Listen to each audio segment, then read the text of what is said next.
Hello students, welcome to this new video, interesting video. और इस video का नाम है इंट्रैक्शन बिटवीन द डाइपोल्स।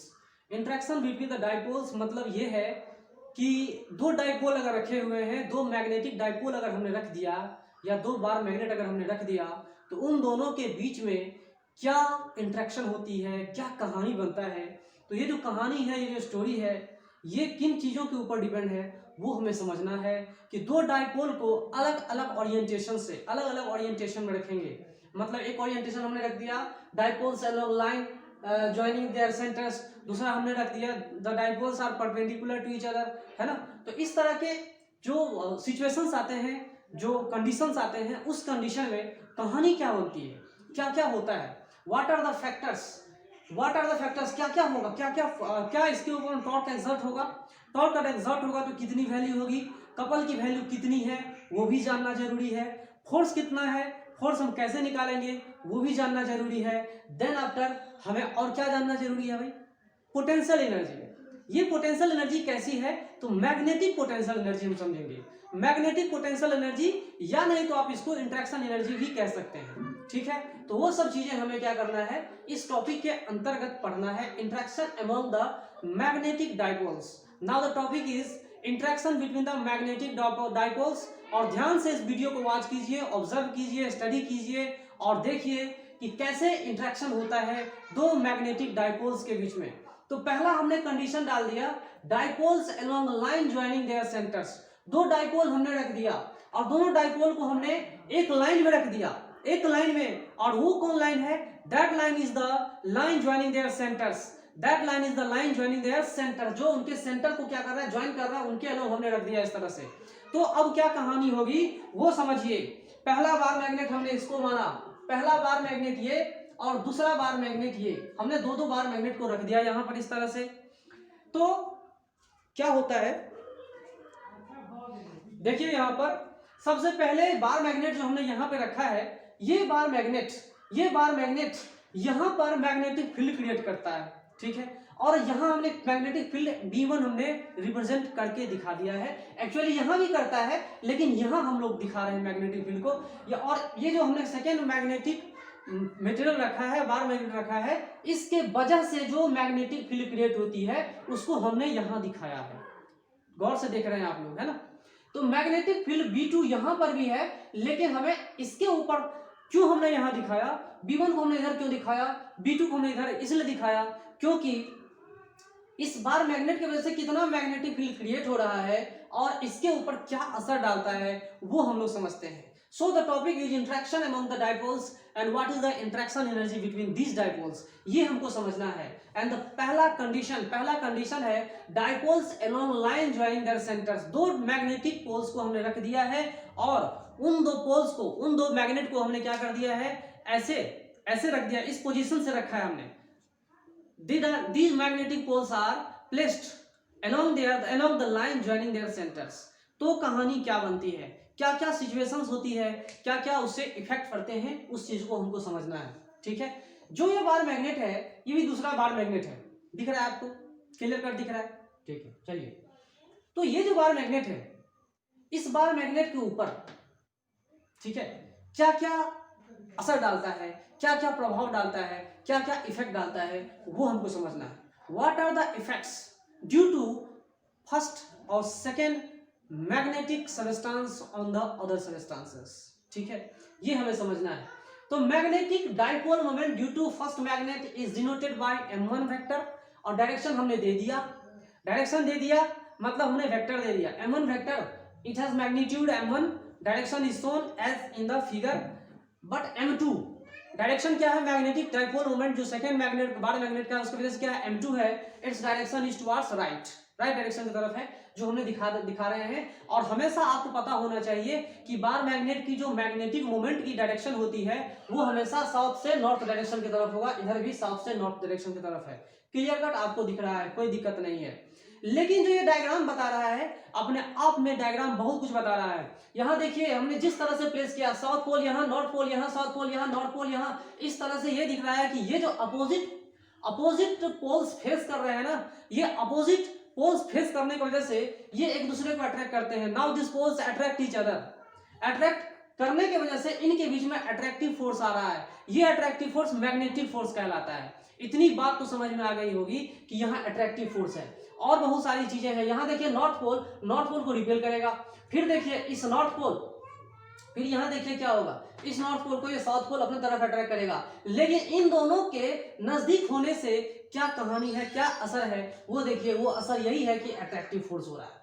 ये अट्रैक्टिव मेजर जो कहानी है वो अट्रैक्टिव फोर्स है। इन दोनों के बीच में मेजर कहानी जो है अट्रैक्टिव है। This is the orientation of two bar magnet such that they exert attractive force on each other.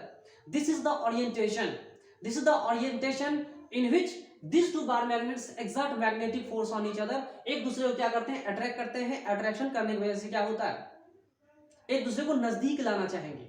Attraction की वजह से जो भी अट्रैक्शन होता है, चाहे किसी भी तरह का अट्रैक्शन मानो, ठीक है, उसमें नजदीकियां बढ़ती है, दूरी नहीं बढ़ती, ठीक है, नजदीकियां बढ़ती है। अट्रैक्शन में दूरियां नहीं होती है ना, नजदीकियां बढ़ती है, नजदीकियां घटती है ना।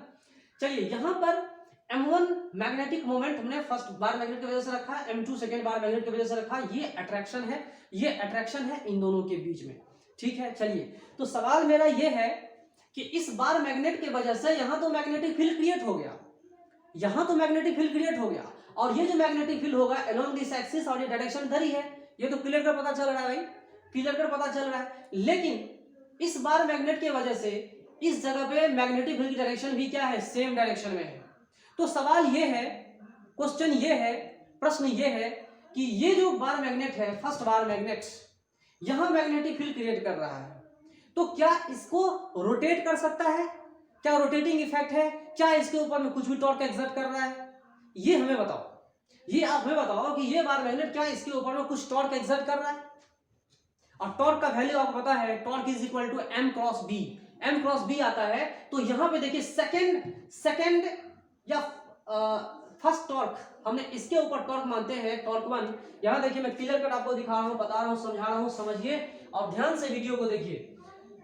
हर काम को छोड़ के इस वीडियो को देखो। टॉर्क 1 या कपल 1 क्या है कि इसके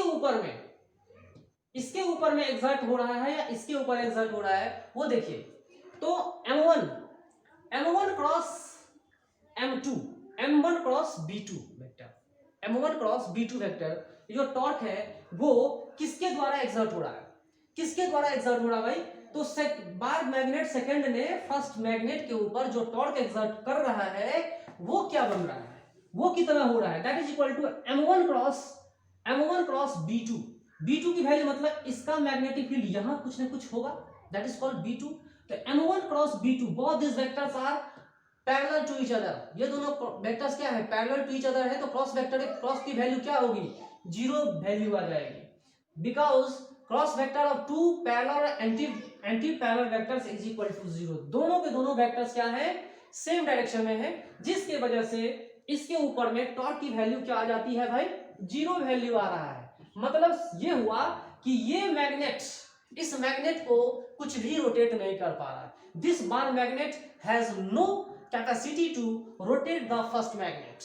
now the study second case, second torque on the second bar magnet due to the first bar magnet. Now this first bar magnet produces magnetic field in space surrounding this second bar magnet. तो इसके ऊपर में इसके वजह से कितना rotating effect होगा, that is known as torque 2 या C2 couple, M2 cross B1, ठीक है। एज द फॉर्मूला इस स्टेप यहां पे M2 क्रॉस B1 डाल देते हैं। तो M2 क्रॉस B1 मतलब M2 तो इसका मैग्नेटिक डाइपोल मोमेंट है, B1 क्या है, ये B1 है, इसके द्वारा मैग्नेटिक फील्ड क्रिएट किया गया है। तो ये मैग्नेटिक फील्ड क्या इसको रोटेट करवा सकता है? देखिए B1 और M2 की डायरेक्शन सेम है, इसके वजह से क्रॉस वेक्टर ये भी यहाँ पे क्या होगा, 0 वेक्टर आ रहा है। मतलब टॉर्क 1 भी क्या है, 0 वेक्टर आ रहा है, और टॉर्क 2 भी क्या आ रहा है, 0 वेक्टर आ रहा है। दोनों के दोनों 0 वेक्टर आ रहे हैं। देख लीजिए क्लियर कट आपको दिख रहा होगा कि दोनों के दोनों 0 आ रहे हैं। मतलब ना ये बार मैग्नेट इसको रोटेट कर पा रहा है, ना ये बार मैग्नेट इसको रोटेट कर पा रहा है, कुछ भी रोटेट नहीं कर पा रहा है। ना ये इसको रोटेट कर पा रहा है, ना ये इसको रोटेट कर पा रहा है। रोटेटिंग इफेक्ट बिल्कुल 0 है, no rotating effect in this situation, there is no rotating effect. Rotating effect बिल्कुल नहीं है, इसीलिए हमने इस तरह से बताया। अब पहला कहानी तो आपने पढ़ लिया, रोटेटिंग इफेक्ट। दूसरी कहानी पढ़ते हैं interaction energy among this dipoles. इस तरह के डाइपोल्स के बीच में इंटरेक्शन एनर्जी कितनी होगी, what is the magnetic energy between this dipoles. ठीक है, आप तो एक बात समझ गए होंगे कि ये बार मैग्नेट एक दूसरे को रोटेट नहीं कर पा रहा है इस तरह के ओरिएंटेशंस में। When they are placed on the line joining their centres then they can not rotate each other, एक दूसरे को रोटेट नहीं कर सकते। ठीक है, चलिए सेकेंड हम लोग पढ़ते हैं इंटरेक्शन एनर्जी और magnetic potential energy. Magnetic potential energy कुछ ना कुछ इन दो बार मैग्नेट्स की वजह से होगा, बिल्कुल होगा। ठीक है, तो उसकी फॉर्मूला क्या होती है भाई, तो minus of M dot B, ये हम जानते हैं, negative of M dot B. ये एम डॉट बी क्या है भाई, तो निगेटिव ऑफ वर्क डन, ये भी लिख सकते हैं, है ना, निगेटिव ऑफ वर्क डन। और अगर एक्सटर्नल हीट या heat is equal to zero then sum of the work done plus potential energy on the system in the system is equal to zero. ठीक है, चलिए तो जितना पोटेंशियल एनर्जी है वही क्या हो रहा है, उसकी वैल्यू वर्क डन के बराबर हो जाएगी। ठीक है, चलिए इंटरेक्शन एनर्जी जो मैग्नेटिक एनर्जी है वो कितनी होगी वो हमको जानना जरूरी है। ठीक है, तो मैग्नेटिक पोटेंशियल एनर्जी हमें निकालना है, तो हमने निकाला negative of m1 dot b2। m1 dot b2 का मतलब क्या होता है, m1 डॉट b2, m1 मतलब क्या, m1 मतलब क्या, ये पहले बार मैग्नेट के द्वारा जो मैग्नेटिक डाइपोल मोमेंट है उसे हम m1 कहते हैं। m1 dot b2, m1 dot b2, ये जो b2 है यहाँ पर, ये जो आप b2 देख रहे हो यहाँ पर, ये b2 is produced by the first second bar magnet.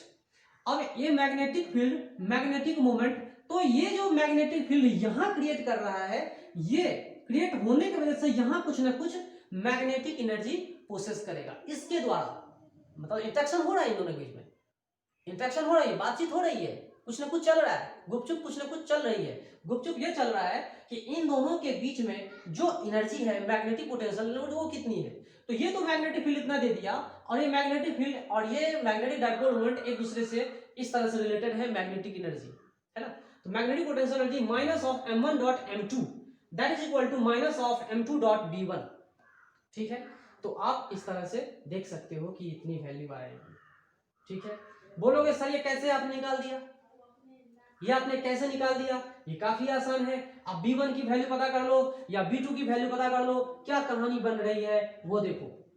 आप b2 की वैल्यू या b1 की वैल्यू पता कर लो, क्या होगा, म्यू नॉट अपॉन 4 पाई, म्यू नॉट अपॉन 4 पाई, इसके बाद क्या होगा, म्यू नॉट अपॉन 4 पाई, इसके बाद 2m1 बाई आर क्यूब, इस तरह का मैग्नेटिक फील्ड क्रिएट हो रहा है। सिमिलरली आप b2 को भी क्रिएट कर सकते हो, मैग्नेटिक फील्ड जो क्रिएट हो रहा है सेकंड बार मैग्नेट की वजह से, म्यू नॉट अपॉन 4 पाई, यहां लिखेंगे mu naught upon 4 pi 2m2 by r cube, इस तरह से आप देख सकते हो, कोई दिक्कत नहीं है। 2m1 by r cube, 2m2 by r cube, इस तरह से आप कहानी को देख सकते हो। मैग्नेटिक फील्ड क्रिएट जो हो रहा है वो कितनी हो रही है, तो डॉट प्रोडक्ट अगर हम डालते हैं ना b2 डॉट m1, तो यहाँ पे भी आप देख सकते हो कि क्लियर कट आपको दिख जा रहा है कि m1 और b2 की डायरेक्शन सेम है, तो डॉट प्रोडक्ट क्या होगा, डॉट प्रोडक्ट की वैल्यू कितनी होगी, तो m1 का वैल्यू लिख लो, b2 की वैल्यू लिख लो, cos 0 लिख लो, cos 0 इज इक्वल टू 1 होता है, तो नेगेटिव साइन विद साइन आ जा रहा है।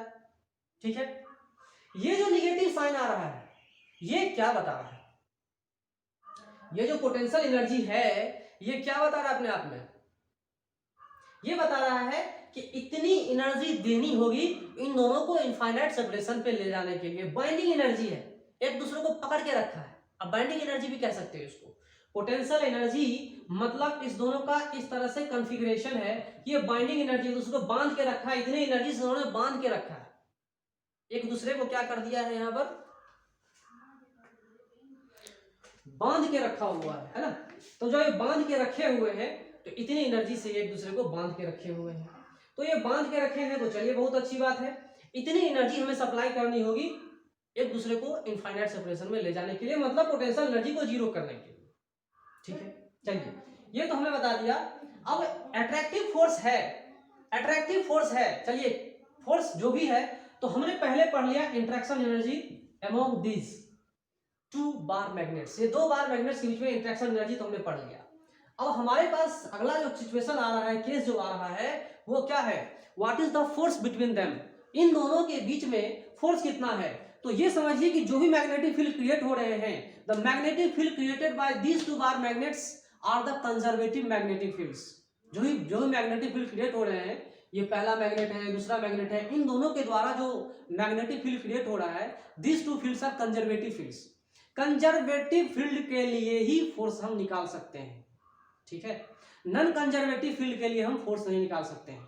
तो जो ये फोर्स आ रहा है ये भी कंजर्वेटिव फोर्स आएगा। जैसे कि हमने बताया था कि कौन सा फोर्स आपको बताया था, gravitational field.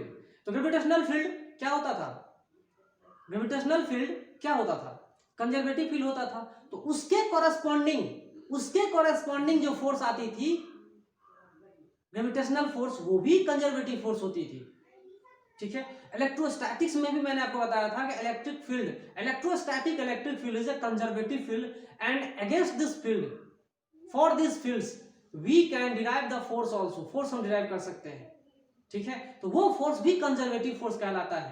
And conservative force का फॉर्मूला क्या होता है, the force in which work done depends only on the initial and final position, not on the actual part taken.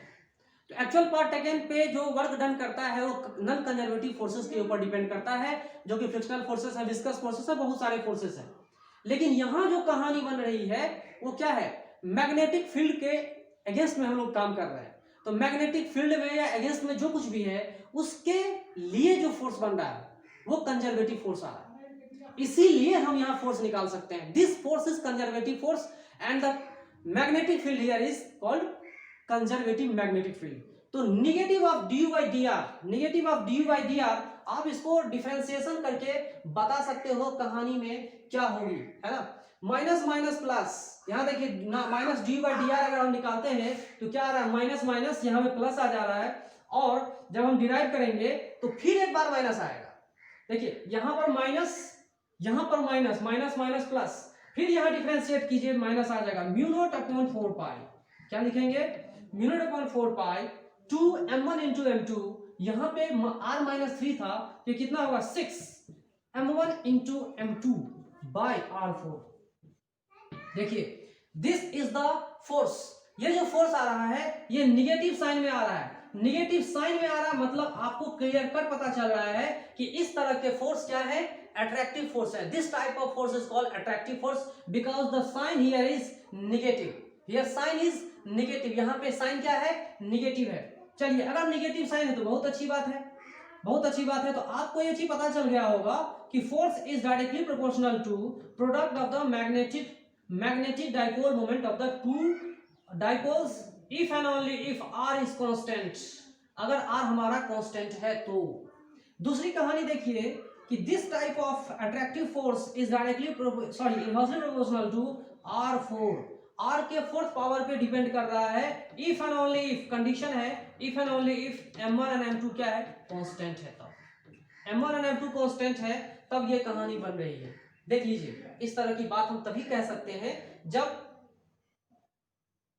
Inversely proportional तो r4 मतलब सेपरेशन बढ़ाएंगे तो फोर्स घटेगा, separation घटाएंगे तो फोर्स बढ़ेगा, ठीक है, ये हमें बता दिया। और इसके ऊपर भी डायरेक्टली प्रोपोर्शनल है, जितना ये इसकी वैल्यू होगी फोर्स की वैल्यू भी क्या होगी, उतनी ही ज्यादा होगी, ठीक है। नेक्स्ट हम लोग पढ़ेंगे थोड़ा सा कि इसी के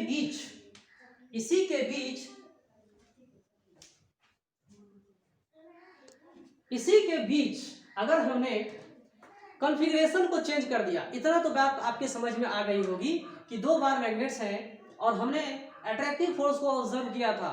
अगर हमने अब नॉर्थ पोल को नॉर्थ पोल से फेस कराएं तो कहानी क्या होगी, चेंज करते हैं थोड़ा सा, ठीक है। क्या होता है, नॉर्थ पोल अगर हमने वहां रखा और इसके सामने नॉर्थ पोल के सामने अगर हमने नॉर्थ पोल को रखा तो कहानी क्या बनेगी, क्या होगा रिजल्ट इसका, क्या इफेक्ट होंगे, है ना, नॉर्थ पोल और ये बन जाएगा साउथ पोल। अब देखिए कहानी क्या होगी, कोई बच्चा भी कह देगा कि ये नॉर्थ पोल है ये भी नॉर्थ पोल है, तो अब एक दूसरे को ये अट्रैक्ट नहीं करेंगे, now they will repel each other, अब एक दूसरे को क्या करेंगे, रिपेल करेंगे, इन्हीं दोनों का हुकूमत चलेगा क्योंकि बहुत नजदीक में है। Now they will repel one another, ये एक दूसरे को अब रिपेल करना शुरू करेंगे, ठीक है। फोर्स इनके बीच में सेम आ रहा है, याद रखिएगा, to every action there is an equal and opposite reaction. तो जो भी इन दोनों के बीच में अट्रैक्टिव फोर्स था जो हमने लिखा यहाँ पर। अब दूसरी कहानी में बता रहा हूं आपको, दूसरा केस में हैंडल कर रहा हूं। इस केस में क्या बयां किया जा रहा है, जिस केस में बताया जा रहा है कि दो बार मैग्नेट तो हमने प्लेस कर रखा है, लेकिन अब ओरिएंटेशन कुछ इस तरह की है कि एक नॉर्थ पोल दूसरे नॉर्थ पोल को फेस कर रहा है, मतलब एक दूसरे में क्या हो रहा है, रिपल्सन हो रहा है। अब जो ये रिपल्सन होगा वो कैसा असर डालेगा वो समझिए। ये क्यों रिपल्सन हो रहा है वो भी समझिए, क्योंकि सिमिलर टाइप के पोल्स हैं इसलिए रिपल्सन हो रहा है, नजदीक में है इसलिए रिपल्सन हो रहा है। बाद बाकी मैग्नेटिक मोमेंट की कहानी देखिए। अब क्या हो रहा है यहाँ पर, M1 की डायरेक्शन किधर होगी, साउथ से नॉर्थ, सॉरी ये तो सही था। M2 की डायरेक्शन जस्ट अपोजिट हो जा रही है, यहाँ पे M2 की डायरेक्शन जस्ट अपोजिट हो जा रही है, ठीक है। तो चलिए मैग्नेटिक फील्ड की बात करते हैं। मैग्नेटिक फील्ड क्या होगा, मैग्नेटिक फील्ड B1 इधर है, इसके वजह से मैग्नेटिक फील्ड किधर हो रही है, मैग्नेटिक फील्ड किधर होगी, इधर होगी।